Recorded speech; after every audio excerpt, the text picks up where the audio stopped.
Good day, everyone, and welcome to the Medium's Porch. I am your host, Kathleen Boldt, and this is LILYDALE Radio that you're connecting with. And that radio program is a series of visuals and audio programmings that we put together as mediums and members of the LILYDALE Assembly. And you can find out more about what is going to be coming up in the programming and the people doing it at the Facebook page. And the LILYDALE Facebook page address is facebook.com/LILYDALE Assembly Inc.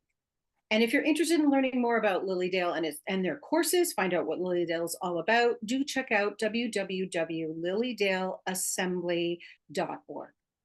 So without further ado, we are going to turn to our program today, the Medium's Porch, where I interview mediums from around the globe to talk about the privilege, the process, and the power of spiritual communication.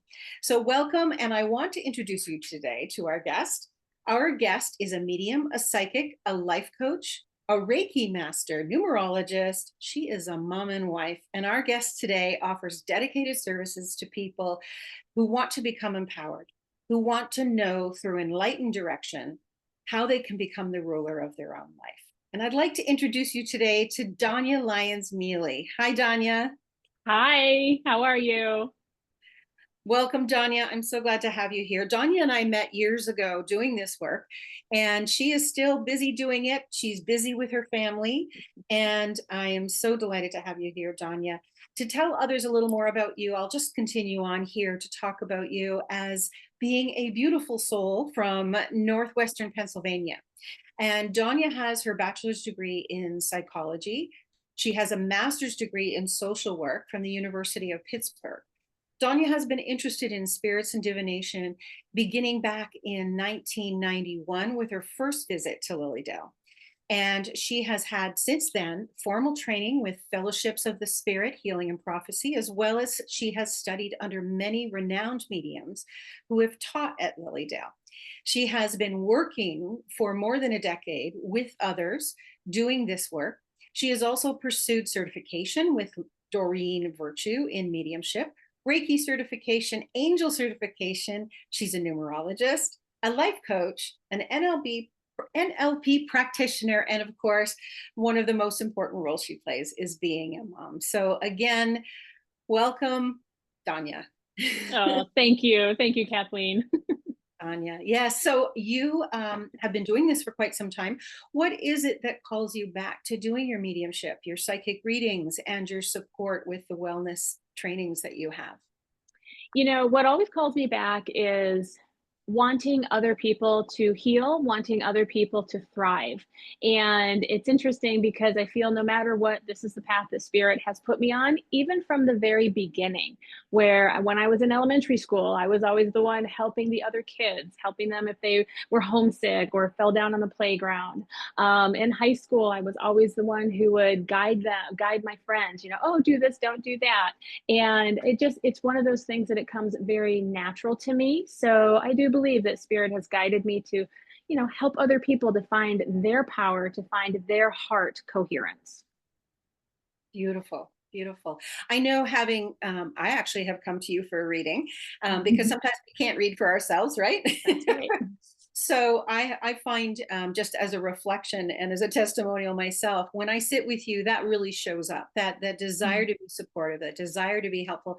You have a compassionate vibration about you and an energy about you that when I've sat with you and when I've watched you work with the others as we've worked alongside each other over the years, I've seen you bring solace. I've seen people's face light up and also settle down as well, calm down, stress leaving them. It's very beautiful. I know we mentioned that we were going to share with people a gift you offer. So let's just do that right at the beginning. On your website, people that are under a lot of stress, because I know you're going to be watching this video as replay throughout the year, but it has just passed through the Christmas season. There's a lot of stress that people are still bearing on their shoulders. What is your offering that you can tell us about? So I am offering a meditation to help remove or to release the blocks that are causing the stress. Oftentimes we have things that we carry with us, emotional stress, emotional traumas, even just a bad hair day, so to say. And these are things that prevent us from moving forward on our path, prevent us from focusing. So this beautiful meditation helps us to not only relax, but also to clear our energy, to see what the dense energy, the blockages are, and to identify them and then to release them so that then we do have that clear energy through us and around us so that we are able to move forward on our path. I love it. I love it. So we can find that on your website, right? We go to your Yeah. website. Can you give us your website now so that anyone listening now can write that down for themselves? Oh, sure. It is charger174.webs.com, I believe. Okay, so I'm going to put it in the links below for everybody, so they'll be able to Perfect. check that out as they're watching. Beautiful. So that's lovely. Because now, talk a little bit more, if you would, about the power of meditation and how that serves you as a medium. I believe that meditation is the root of everything that I do. Meditation, I have a philosophy that if we need to be grounded, we need to be centered, and we need to be connected. And oftentimes that means grounded through meditation, grounded in our heart center. That means connected to the love within us and around us, as well as connected to spirit, to source. And meditation is when we just yeah, and you can see me doing it right now. We release the world around us. We release the stress, and that is when we plug back into spirit. We plug back into our source, our love. And meditation, it's so interesting because when people come to me and say, "Oh, I'm off my path. What do I do?" My first question to them is, "What is your meditation practice?" And oftentimes that is the basic thing that we all need to go back to just to reconnect. And so, for those people that are learning about meditation, I know a lot of them tend to say, "Well, I can't sit still," or "I Mhm. can't turn my mind off." Do you have something you share with them to address that concern they have? Yes, definitely. Meditation is not just sitting crisscross applesauce on our meditation pillow. Meditation is walking. I know people who run and that's their meditation. Meditation is when we are doing something that brings us back to the present moment. It brings us back to us. Now, some people can meditate watching TV. I cannot, because what it is it helps us to unwind. But meditation, again, it's not the, oh, for some people that is what works, but meditation really is what works best for your personality. So there are meditations that we can visualize. So oftentimes if people can't sit still but they do a visual meditation, meaning that they picture themselves in a field, by a beach, walking on a street, that is enough to keep their attention. Other people do have to do it while they walk, and I've had some times in my life where I have not been able to sit still to meditate and I've had to walk, and let me tell you, I count my steps. So those are days that I definitely reach that 10,000 step mark. So yes, meditation is not just one size fits all. It is varied, and anything that you do that brings you back to your center can be considered meditation. I love that you used that word earlier, heart coherence. The Yes. word coherence really suggests that state that we get into when we meditate, does it Mhm. not? Yeah. Yes. Yes. And so, when you talk about heart coherence, when you're doing your meditation, do you do any focus directly on the heart, or is that just something that is an outcome of the process that you've experienced? To be honest, it's both.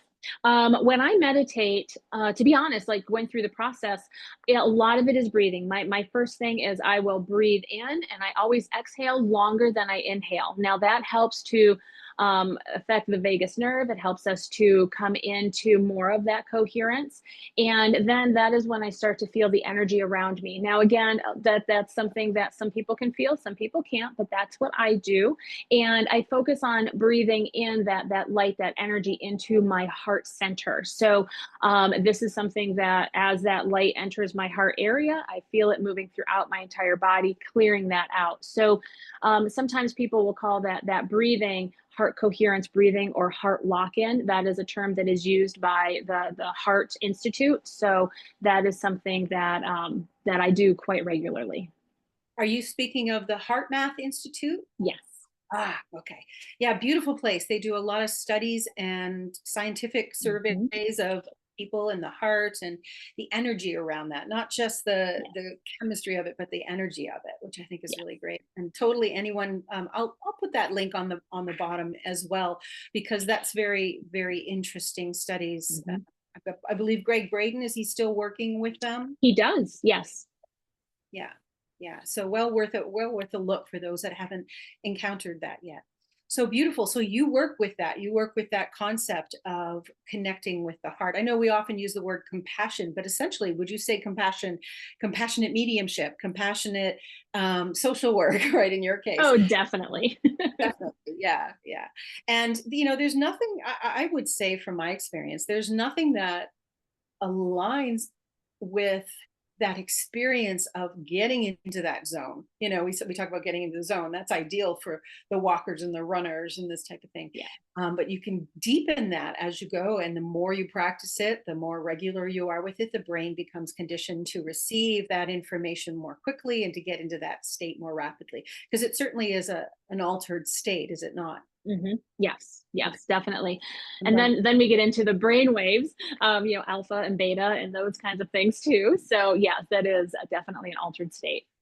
Yeah, and they're doing so many more studies on that these days, and Hmm. particularly with mediums as well, and finding more and more people are naturally mediums. I know a lot Yes. of the mediums for years now have said, we are all mediums to some degree. If our family loves us, they're going to come and find a way to connect with us. Yeah. And even if we don't pick it up, we're not able to perceive it through our senses that we know, there's an inner sense that we're capable of achieving. So that brings me to your life and how you came to this work. I know it says, what was it, several years ago, 1991 or something, I think was the date. Did I remember Yes. Yeah. from your bio? Yeah, yeah. So it's been some time that you've been interested and invested in this field of understanding your spiritual Yeah. sense and your connectivity with the universe, and then helping others with it. So, as I think of this, you had said in your website that you made a decision, and that really jumped out at me because I believe, as a practitioner myself or as a medium myself, that making the decision, the commitment, right, is Mhm. key in moving forward on the path. To be waffly about it is not going to get you there. That Right. sense of intention and focus. Tell me a little bit more about how that is. There a story around that for you that really honed in on that decision for you? So yeah, so it's so funny. 1991 is just a few years ago, right? Oh, yeah, that's right. I mean, and it's really funny because my parents actually took me to Lilydale for the very first time, and that was where I was at one of the outdoor services and I saw a beautiful woman. She was crying. She was somebody who the medium had chosen. And I remember to stand out of the crowd, she literally stood up. And it was one of those outdoor gatherings where there was standing room only. There was a big group.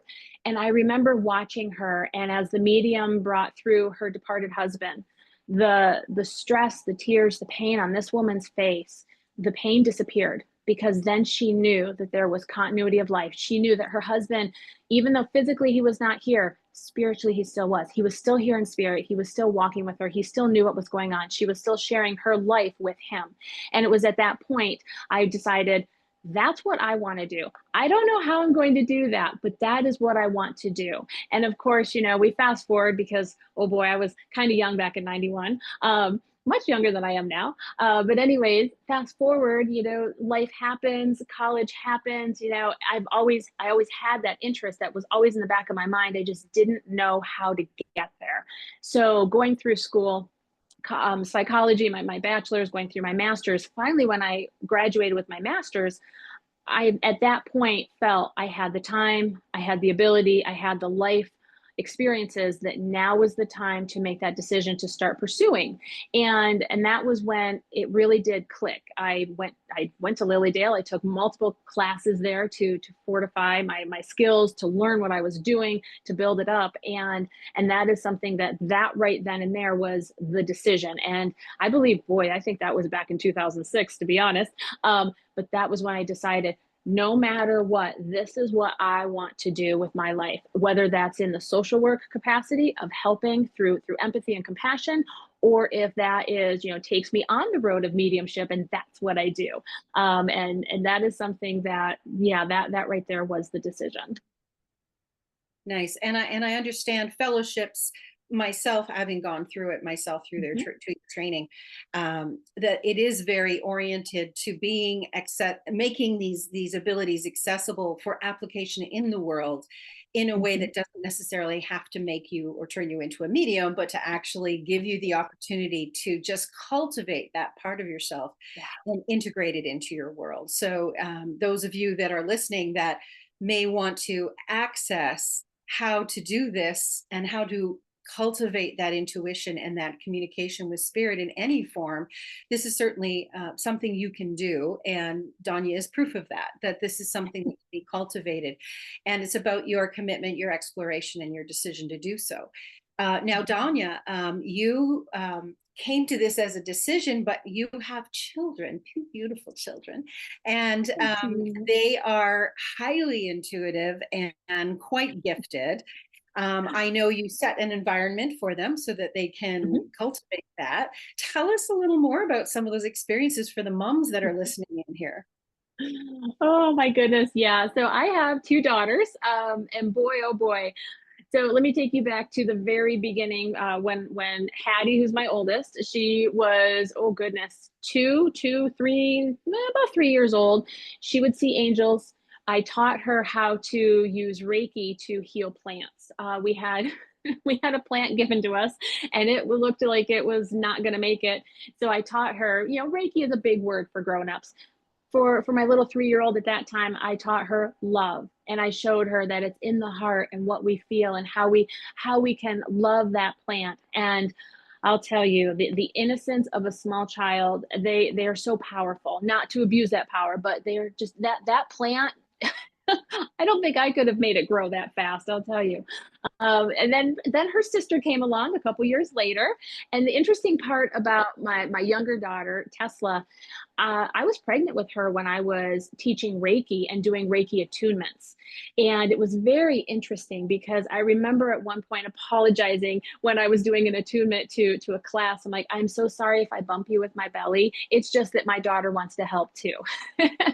And so at this point, having both of them, they are healers. They both Hattie and Tesla. They are the compassionate ones. They if they have a friend who's not feeling well, not feeling emotionally well, they are the ones to go put their hands on that person. And I've had both of my girls come home and tell me, "Mommy, at recess, I gave so and so Reiki today. I gave so and so love today." So it is good. So as a mom, sometimes it is a little bit difficult because they know what I'm thinking before I know what I'm thinking. Um, when we are on break right now because of the holidays, so it is kind of fun to kind of, I call it, playing, but we're working on our telekinesis. We're working on also our telepathy. So not only trying to move things or influence the material world, but we also are working on our telepathy too. Like what am I thinking? What color am I envisioning? So it is really fun. There are some cons to it as well because my girls are very sensitive, so they do pick up on a lot of other people's stuff. And it's hard because again, we're in the world, so we have some people who are not very nice. We have bullies, we have that, and we have the victims of that. So there's been a bit of a lesson for all of us with that, with my daughters, teaching them to breathe out what is not theirs, because they will come home with emotions and feelings and energy that's not theirs. And I have to teach them to exhale that out. And a great technique for that, especially, as an adult, I do this too. When I feel icky and I'm like, that's not my energy, close my eyes, breathe in, deep breath, exhale out, say, this is not mine. And I literally will move my hands like this and just and blow it out, because I have to release that energy. And I've taught them how to do that as well. Um, yeah, so that is always fun. I also like to do, this is one last little exercise that we do that's kind of fun. This drives my husband crazy, but when we are driving, if we get lost, now I'm very good with maps, but sometimes, I'd like to take the scenic route. I will stop and pull over alongside the road and say, okay, girls, where do we go from here? And they'll sit and they'll feel. I love how they do this. They get grounded, they get centered, they get connected through breath, through that small meditation, being in the heart center. and they'll say, Mom, up here, we need to go to the left. Mom, up here, we need to go to the right. And sometimes it's like, okay, well, we'll just follow where you want us to go. And we will end up where we're supposed to be. Might be the real scenic route, but it is something, and again, I mean, this is kind of messing around. It does drive my husband crazy, but it's teaching them that no matter where you are in the world, you can always find your way by listening to your heart, because your heart is connected to spirit, and spirit will always put you where you're supposed to be. That's beautiful. I mean, obviously, you're giving them a chance to empower themselves and trust their assessments of circumstances, which is super cool, obviously, because they're trusting their inner guidance, and they're also trusting the environmental circumstances. So that's beautiful. So it's very empowering. And you know, that makes them similar and yet no different to the rest of us, because we have to set our boundaries, right? We have to have those boundaries and protect our sensitivity. So what are some of the things, I mean, you've given some ideas here. What are some of the things you do? Because being a mom, not only are you sensitive, you do this work, you have other stuff that you're doing, you have a partner, and then you're a husband, and then you have children. So as a mom that is a medium, how do you set your boundaries? How do you get what you need out of this environment that you've set yourself up for? Oh, I laugh. Well, you know, unfortunately, there's only 24 hours in a day. No, so to be honest, I mean, time frame wise, I'm always the first one up, first one awake during the morning, because that's the best. I have about 30 minutes that I can squeeze in a meditation, squeeze in a little bit of yoga, a little bit of stretch, whatever I need there. The interesting part that I've learned, and this is something for other people, that 5 minutes in the car, this might sound crazy, but I've really utilized this a lot. If I'm waiting for my daughters after practice, or if I am transitioning from work, getting in my car to go to an appointment, there's always space. There's always time. Spirit always gives us at least 3 minutes. And that is where I will catch my reconnection. I will breathe in. And then that is also where I do my gratitude practice. So, and it might be multiple times a day, but that is where I usually get the most of my time. Half an hour in the morning, in between appointments, or in between, you know, transition of this activity to that activity.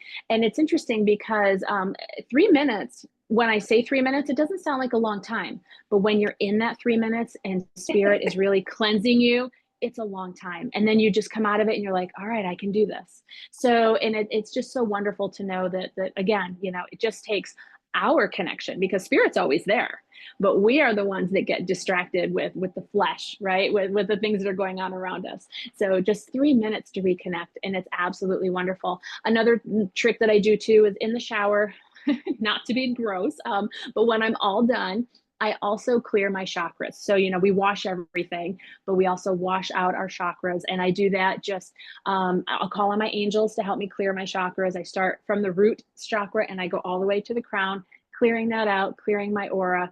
And then when that's all done, I turn the water off and I go into my meditation. So I love that.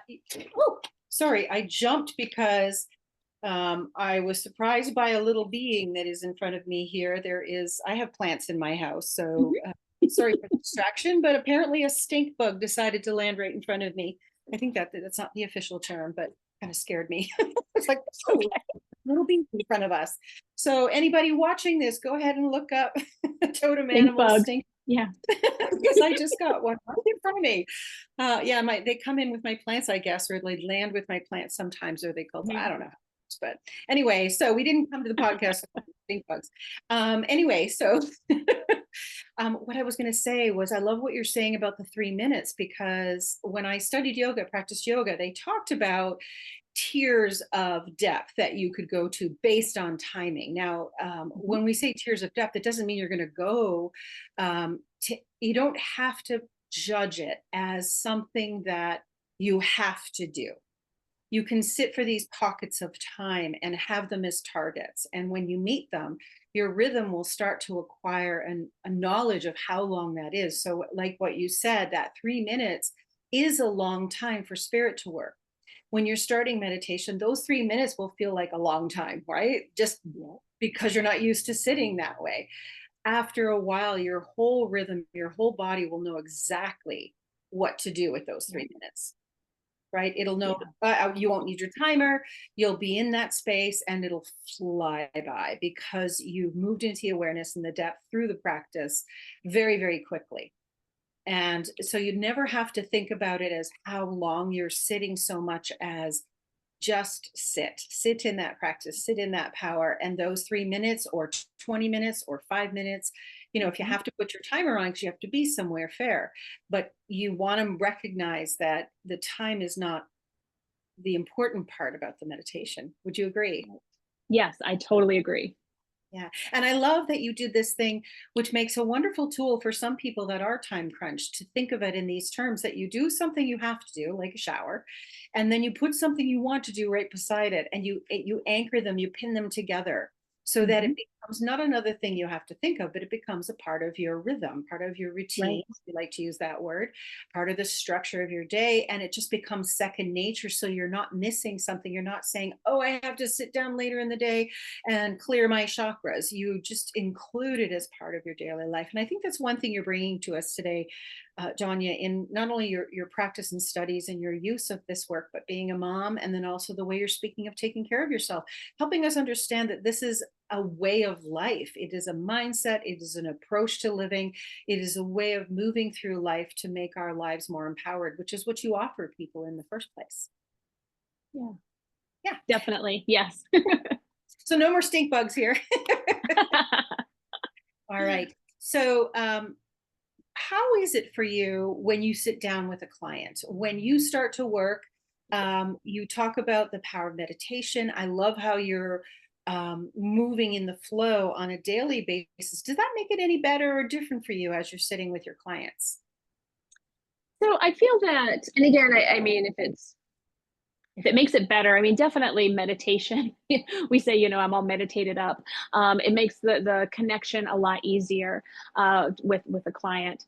It is interesting too because when I'm working with others, they come to me usually in a state of anxiety, a state of stress, a state of wanting or desire. So if I am already, in that flow of life, that flow of meditation, I am the oasis. I am the calm in the storm. And when they come to me, it's almost like they naturally just go, ah, because there's a piece to them where they realize she's not anxious, she's not crazy, she's not calling people crazy, but that tumultuous energy, they absorb that and say, I'm safe with her. I can release this. And I feel with that makes me somebody who, no matter what happens, what comes up, there's that calmness and there's that trust. And I feel that is something that definitely helps with being in the flow of things on that daily basis. And granted, my life goes a little crazy too sometimes, but it's also recognizing that being there for myself, being there for the clients, that is that's what my purpose is. That's life. Yeah, beautiful. And so when you begin a reading, you use oracle cards very often. Yeah. Do you connect with spirit before you use the oracle cards? So let's talk about your tools for a bit. Do you connect with spirit first and then Mhm. work, or do you read the cards and then allow spirit to come in? Just curious. So it's very interesting. It really depends. With my readings, I always start off with I always call it the professional spiel. Like this is what I do, this is what you do with our clients. And no matter what, number one, I always open up with prayer. Prayer is that connection. It protects the reading, no matter what the messages are that come through, whether they come from the cards or they come from spirit. We want them to be for the highest and best. So we put that intention out there. We make sure that we're on the same page with that. And to be honest, I really let spirit guide me where spirit wants me to go. Sometimes that is with, well, we open up with cards, and sometimes that is, ooh, there's a message from your guides, there's a message from your angels, or I'm feeling this in the physical body of you, what's going on, stomach area, that kind of thing. So I wish I could say that, oh, it's always step one, step two, step three, step four, but we know that spirit doesn't work that way, because just like you are different than I am, everybody's reading is different. So, but the common thing though with readings is that those messages that come through, like I said, whether they're the cards, whether they're from our loved ones, whether they're that physical energy, that psychic energy, those messages are always about love. They're always about healing. And even if it's something that comes in that's like, "Ooh, jeepers, that's not what I really wanted," there's always a resolution to that situation as well. So, yeah, there's always that positive. There's always a responsibility that comes with that. I know you and I did a lot of we did the college circuit for a while, right? Where we were Yeah. giving messages to college students. And I remember them telling us, oh, this is for entertainment only. And yes, indeed, there's an entertainment component for some people. But what I found, and I think you've had these kinds of readings too, is that when someone came up to me, this one particular instance, somebody came up and I was working with cards and I put the cards down. And I do say my prayer internally at that point because we're not allowed to bring religion into that. So I would just say it internally. And the person across from me, I mean, we were supposed to anywhere from 3 to 7 minutes per person, depending Mhm. on how long the line was, right? And whatever college Right. was directing us. So this person, we only had a few minutes with them and less than five. And this serious, very serious topic came up and it was regarding suicide. And Mhm. I remember feeling how like it just was totally unfathomable that people think of what we're doing as entertainment. Because Yeah. here I was with only a few moments with this woman, and it was right there in front of me what was going on for her. We talked about it. She was getting help. Everything was going in a good way. But I got to tell you, as a reader, I felt very, um, very out of sorts for a bit because Mhm. so many of these people take it lightly, and then even some readers take it lightly that are doing these kind of circuits that we do, and going around and just giving offerings of advice and stuff. I think there's a huge responsibility there, even in the smallest way of communication that we're given. Yeah, I agree. I agree. There's responsibility. Another word would be ethics. They always say you don't leave a client unfinished, and I agree with those college. Boy, they were a trip, weren't they? But I also had a few in front of me who had some very serious issues. Um, I do believe I had some suicide. I had a lot of college girls who found themselves in some certain situations that they had to make a decision about taking care of or not. And that's not, you don't just say, "Oh, sorry, time's up. You need to leave my table." So I do believe that this is something that, as much as it is, they put that label on there that it's for entertainment. As a reader, we do have the responsibility to see it through, and we really do have lives in our hands, so to say, because we do have people who come to us and they hang on our every word. And if we tell them to wear a yellow sweater, they're going to wear a yellow sweater. And that's why we have to put that disclaimer in there and say, even though this advice is coming through, or even though this message is coming through, you still have the responsibility to live your own life because this is your path. And that is something that sometimes gets overlooked or possibly missed. So that's a very important thing. Yeah, I think it's important for us to remember to refer out, right? Hmm.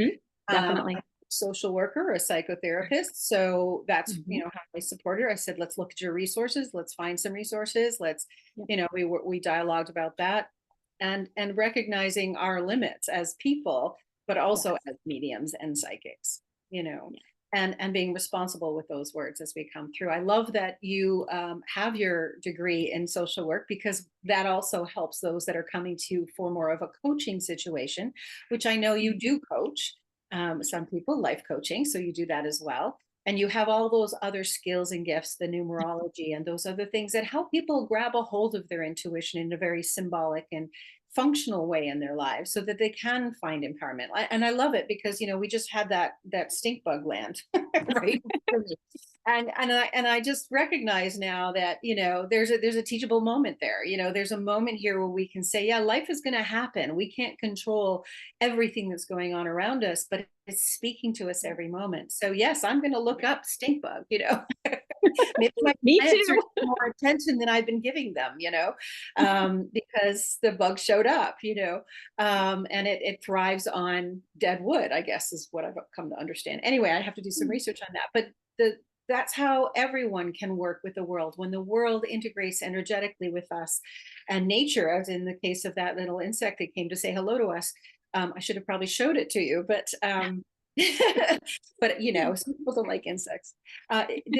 Integrated, this life we have is very integrated. There's communication happening all the time, and opportunities for lessons and opportunities to go forward. So symbology is really important, right? Yeah. Tell me a little bit about, or inform the audience, if you can, a little bit about how the language of spirit works for you through symbol, through things like insects landing here for us, through working with your cards, perhaps, and even through your own inner senses that you use to connect Sure. with.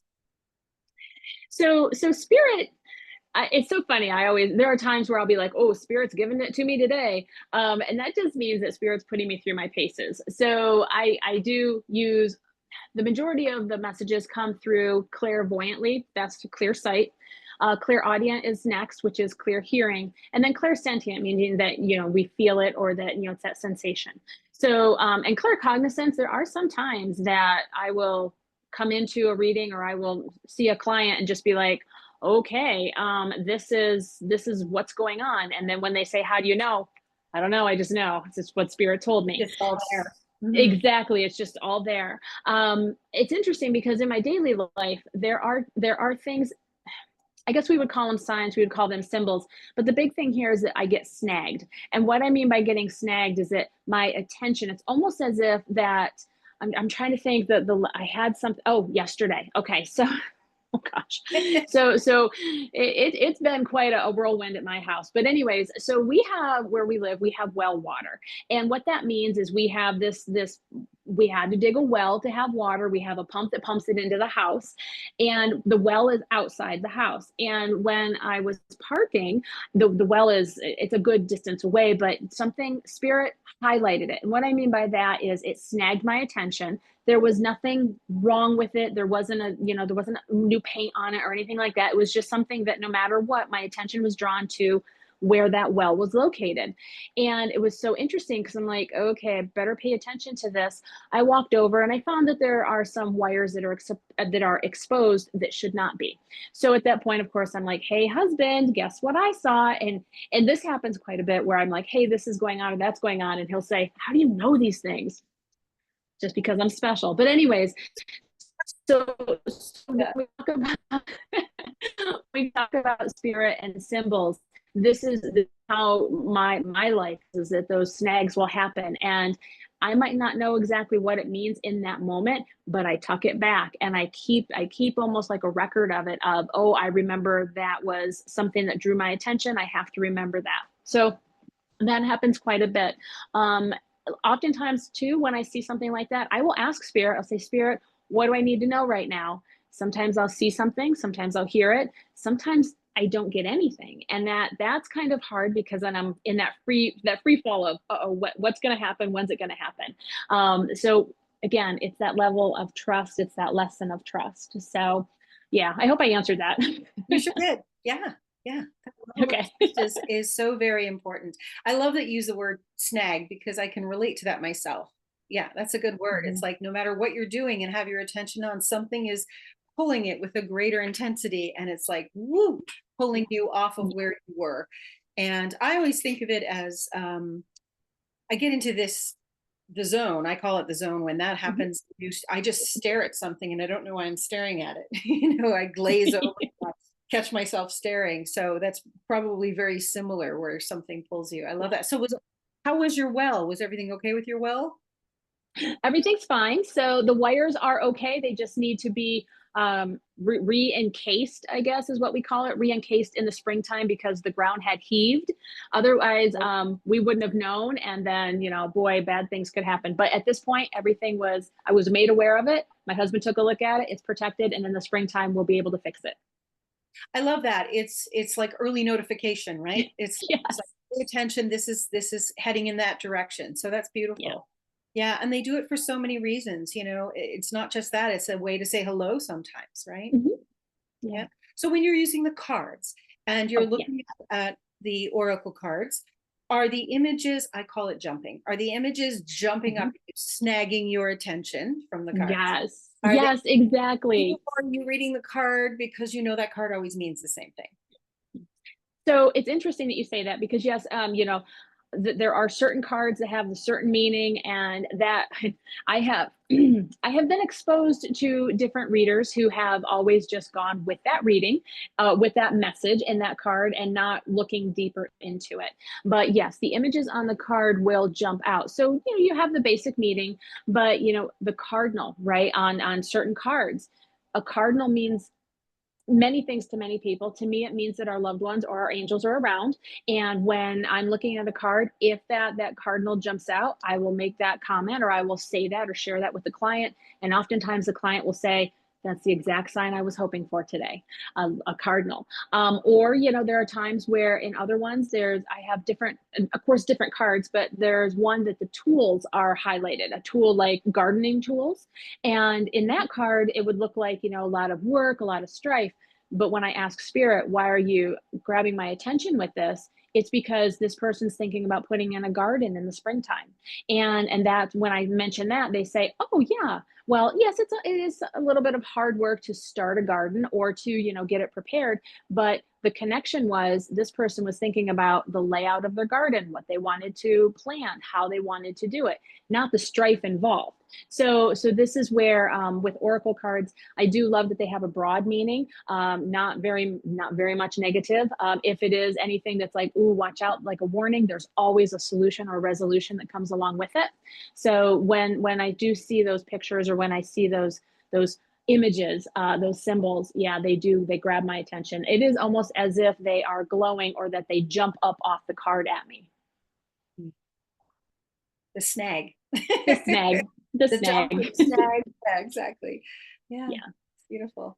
Yeah. Now, when you're doing card work, though, sometimes I notice on your website you said sometimes spirit comes in for a visit. So when that Yes. happens, you hear, you're clairaudient as well, correct? Yes. So tell us a little bit Yes. more about clairaudience experiences. So a lot of times with clairaudience, that is when I will hear spirits, because now oftentimes I will, let me deal with this again here. Oftentimes I will tell people that whoever comes through will come through. And I know that there are people out there who want to connect in specifically with grandma.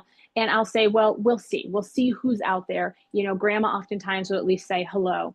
But the clairaudience comes in and I hear their voices.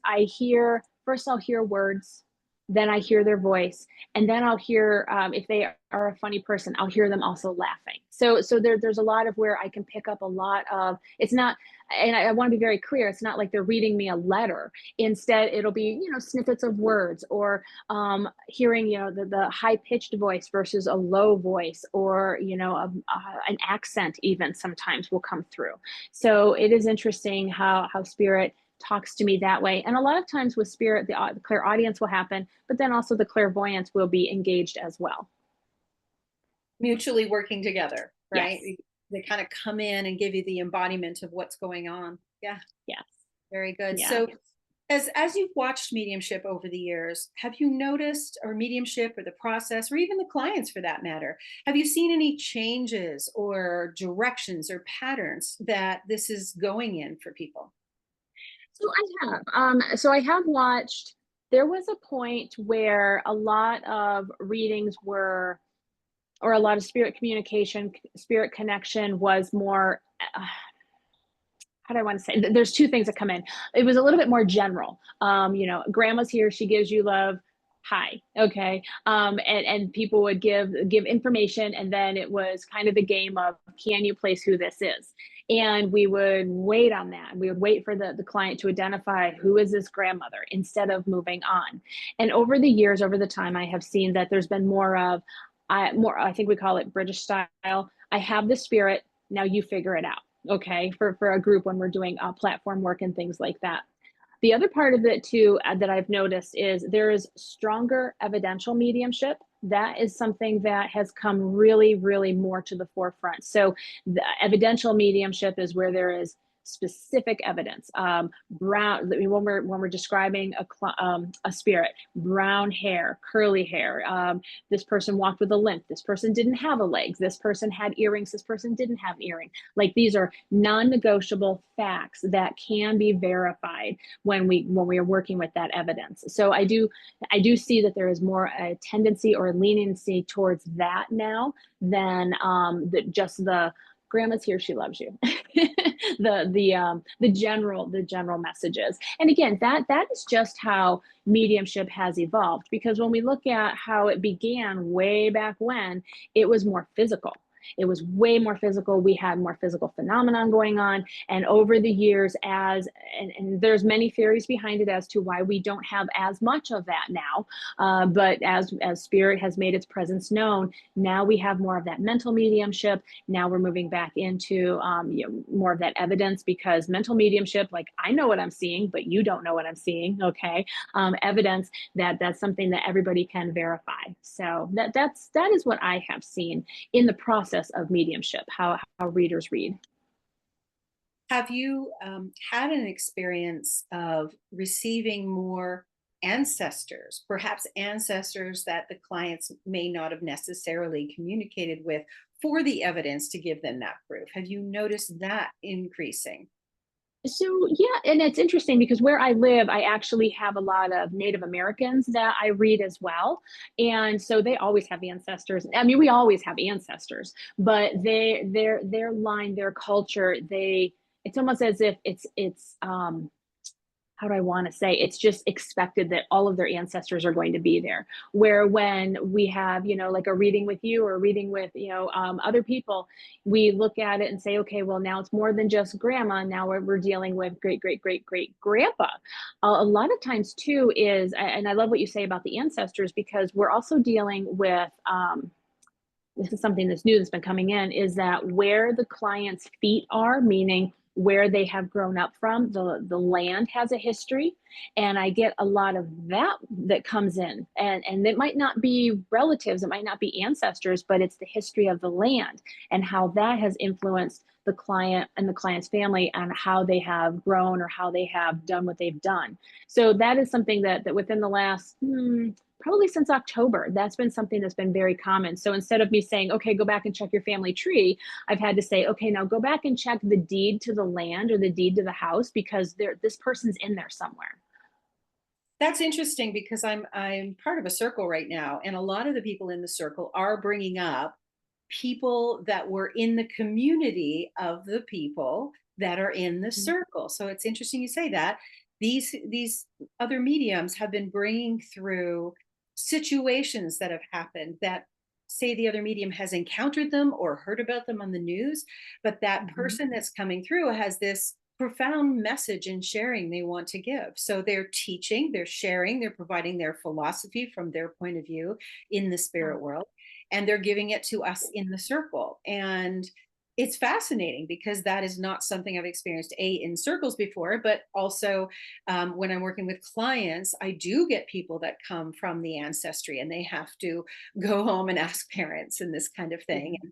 And we're often taught that that's not appropriate, because we're sitting with the client, and the client, we have to be able to answer the questions of the client. But the teachings that seem to come through from those ancestors that I've connected with, either through that other circle or in this case, where I'm working with clients individually, it's Mhm. fascinating what they bring through, the knowledge, the support. It's like now you have not only a spirit guide, but you have a family guardian slash guide in spirit. Now we've always had that, but now they're speaking. It seems like they're speaking up. That's just Yeah. what I've been noticing, and so I'm Yeah. delighted to hear that's happening for you as well.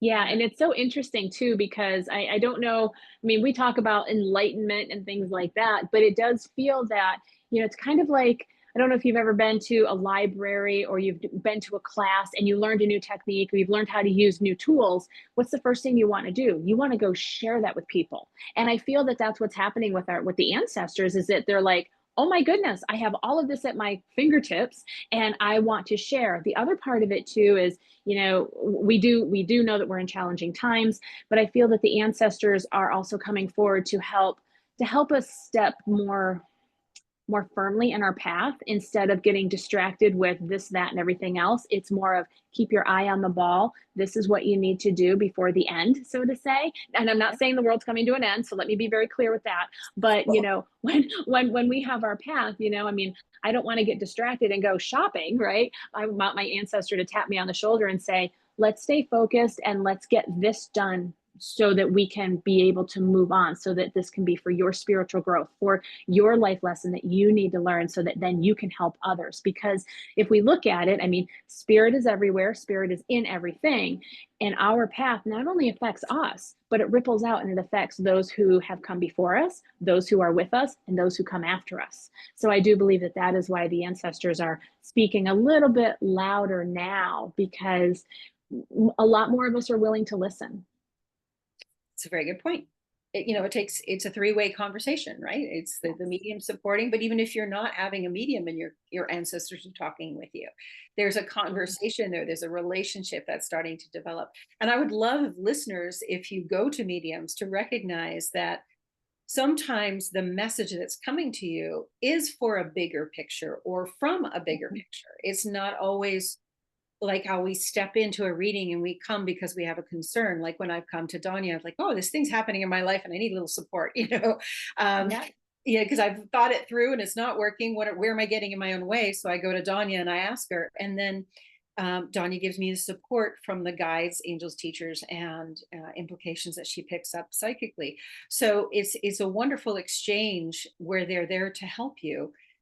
I would like to get the message out to everyone that it's not just the people you think are looking out for you that are looking out for you. Because I Oh, yeah. find, so many people will have that message and it'll be somebody they weren't close with, and I'll be bringing them through and they'll say, well, I didn't know them very well. Yes, but Mhm. somehow they had a perspective of you, a knowledge of you. Maybe you don't remember because you were so young, right? You didn't retain that Yeah. information, but they retained it and they want to share with you. And I think opening our hearts to what resonates as good for us or as a potential to help us empower ourselves, as you like to do for your clients, as I like to do, to bring illumination to the information that's going to keep us aligned with what is, we often say, highest and best. Yes. What is in our highest interest and is the best for all beings, not just ourselves, but for everyone. So yeah, so it's interesting. I'm pleased to hear that you're allowing for the expansion of that and to allow that information to come through in support of others as well. That we're, as sometimes we're trained to do it this way, right? This Right. is what you Right. do. These are the steps you take. That we're being flexible. That we're listening, and the key to listening, as you said earlier, is trust. Trusting Yes. spirit. Spirit is bringing what is necessary in the dynamic and the energy exchange of the moment. And the more our hearts are open, the more we're able to receive that as clients, and the more we're able to give that as mediums. So beautiful. Yeah. Anything else that you've been discovering lately about doing this work that you'd like to share with everyone? Um, to be honest, I really feel that the more I do this, the more I love it. The more I Yeah. and again, I sound kind of selfish on this. I think it's like, oh, it's the more I find this is where I belong. To be honest, I really feel that the more that I'm doing this, the more that we're getting the message. I say we, because we're all a team. We get this message out to others about trusting, listening to spirit, trusting our heart. That helps us to just live an easier life. We're not banging our heads against the wall so much. Yeah, I really feel that's it. And to be honest, we life was never meant to be stressful. It really wasn't. It was meant that yes, we're in the physical, we're in the flesh, but we have helpers, we have guides all around us. All we have to do is just slow down, connect, and ask, and they will help us 100%. So from this day forward and the year ahead, today is a new moon. Woohoo! So we have this fresh start for people if they're listening in the next couple days. So as we go forward, Donya, using that piece of advice, can you suggest ways that we integrate that into our day? Yes. every day, breathe. Oh my goodness, set a timer so that you can take a deep breath in, and as you exhale, you give gratitude for the being able to walk, being able to talk, being able to do what it is that you do. I do believe that the attitude of gratitude is what helps us to connect as well to spirit, to our best life.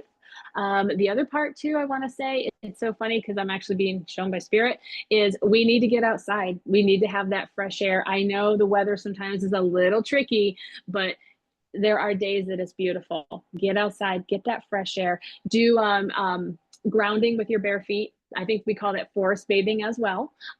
Getting back to nature is something that is so important because the technology is great. It serves a purpose, but it was never meant to be in front of our face 24/7. And that is something that as humans, we have to remember, all right, let's put that down and go back outside and do what has always been intended of us. You mentioned the forest bathing, and I'm thinking of air breathing in. What about essential oils? I know that's something that we used to invest in, and I just about forgot to bring that up. So, do you have any thoughts about that in terms of I helping us get into do. stressed, kind of calm, receptive, loving state? Definitely. Oh my goodness, I love essential oils. I'll tell you, it was so funny because before our interview, I kind of drank my clary sage. Now, not that I really drank it, but I did put it on to help calm Do me not do down. this at home. Yeah, yeah, yeah. Don't drink essential oils. It doesn't taste good. No. Anyways, so yes, we can use lavender to help us relax. With when we want to do a little bit of that spring cleaning, even if we have a day that maybe we're waking up and we're a little grumpy, we can use lemon essential oil because that's liquid sunshine, right? Helps us to just feel a little bit better.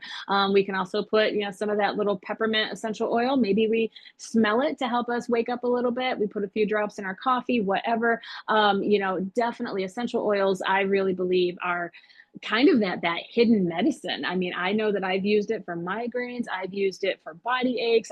It's just different ones, and it's one where yeah, essential oils are absolutely perfect. My kids, when they are not feeling well, it's mom, I have a sore throat. Can I have some peppermint? Mom, can I have some lavender? My muscles feel a little tight. Yeah. So yeah, definitely. Yeah, and always, when we use this stuff, just as a disclaimer, know that, neither Donya or I are aromatherapists or doctors. Right. These are tools. These are things that we use. We always try to get the best quality, and that was a joke earlier about the drinking of Yeah. the um, Don't drink it. no, but we smell flowers and they make us just kind of come to our center. So, how you set up your environment, whether it be, lighting or color or fresh air or the using the oils, uplifting scents, having plants, Mhm. to clear the fields and clear the energy and have a life force, a light within your space. These are all really important parts of us living our lives well. And the more we do that for ourselves, the more we're going to be able to connect with the deeper parts of ourselves, the subtler parts of ourselves. The more we'll be able to listen, the more we'll be able to connect with spirit if we're mediums or healers, the more we'll be in that flow because we're taking care of this vessel, our body. So whenever we do any of these things, and always check with your family doctor that it's good for you, try it out on yourself, make your own decisions as well, balance that out because there are experts that you would want to go to. Like I said earlier, refer out, right? There are people that Mhm. know more about some things than others. And we are all responsible for ourselves. And we have that free will. Donya, I did want to ask you one thing about free will. Um, how do you understand free will? I mean, everybody has a different take, I've been finding, on how free will is in the world and freedom, even the word freedom, liberation. Like, how does that all work for you and your understanding as a medium and psychic and a social worker for that matter? So yeah, there's a lot of different things here. So Also, free will. impact. Yeah, it is. I'm just like, oh no, free will. So in social work, we call it self-determination. Free will is self-determination. Somebody can come to me and say, I need help with this and this and this. Can you connect me with this resource? And I can hand them the phone number and I can say, this will help you. But self-determination, it's up to them to make that phone call. So when we have free will, it's kind of to me, my understanding of it is sort of the same thing. Spirit will guide us. We are given the information. Do this. This will help you. This will encourage you. This will fortify you. But if I stand here and say, I don't want to, then that's my free will to make that human decision, almost in the ego. And whatever happens is on me, is my consequence. Now, again, we're not talking about good, bad, evil, good, all that stuff. Instead, it's more of that's my understanding that if you're given the food in front of you and you refuse to eat it, and then you complain that you're hungry, that's your own free will. Because spirit, the result of your action and choice give you exactly what you chose and are in correlation with that. So that's a lot like the natural law, right? The law of correspondence, the law of attraction, they all factor in together and in the story, don't they? Yes. Yeah, that's a whole other topic to unravel. The universal law, natural law aspect of things. But yeah, so free will. Great. Thank you for that description and your orientation on that. Appreciate it. Well, very good. I am delighted that you were able to join us today. And thank you for those tidbits and advice, pieces of information for going forward. I'm really grateful you're here. I'm grateful for you as a friend. And I want to let people know how to get a hold of you. So if they check out your website, go to https://charger174.wixsite, wixsite.com/sensational life. Well worth the visit. You've got a freebie you can get there. Donya has a whole bunch of information there. She's got a couple things to say about angels that if you're interested in, there's more information there. And you can certainly contact her. Donya, do you have an email you want me to put in here as well today? Oh, sure. My email is charger174@yahoo.com. Okay. And I have a question to close on. Charger174. Is there a significant story behind that for people to help them remember? There is. So when I was, oh my goodness, early before I learned how to walk, I would crawl. And my mom always, because I wouldn't crawl slowly, I crawled very fast. And my mom would call me Charger. And at the time that I wanted to have this email address, the house number was 174. And that house was my big Victorian house that I absolutely loved. I don't live there anymore. I moved out into the country. Oh my goodness. So it's a fond memory of what my mom would call me, but then it's also a beautiful fond memory of the wonderful house that I lived in that was my refuge and my sanctuary all at the same time. Well, thank you, Charger, for joining us and telling us that story. I was Chatty Cathy. I think we all get our nicknames, don't we? Yeah. Oh, wonderful. Yeah, thank you. Folks, thank you for being here with Donya and I today. And do join us again and be well in the meantime. Enjoy the beginning of this new year and stay focused. Love you all. Thanks.